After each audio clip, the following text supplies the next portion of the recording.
I get this question all the time. Devin, how do you know if your YouTube workflow is too complex for the size of your channel?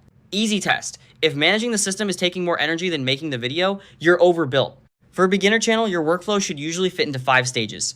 Idea, script or outline, record, edit, publish. 1 owner per stage, 1 project board, 1 review pass. That's enough for most small channels. Here's the decision rule I use. First, list every step between idea and upload. Second, mark the steps that directly improve one of 3 things: click-through rate, retention, or publishing consistency. Third, cut, combine, or automate everything else. A few red flags. You're using multiple tools just to track one video, you're waiting on approvals for low-stakes decisions, or you need a meeting to figure out what happens next. Complexity only makes sense when volume, team size, or sponsorship risk actually require it. Until then, simpler wins. If you're already juggling too many tools, Satcher can help as the workflow layer, but the real goal is clarity, not more process.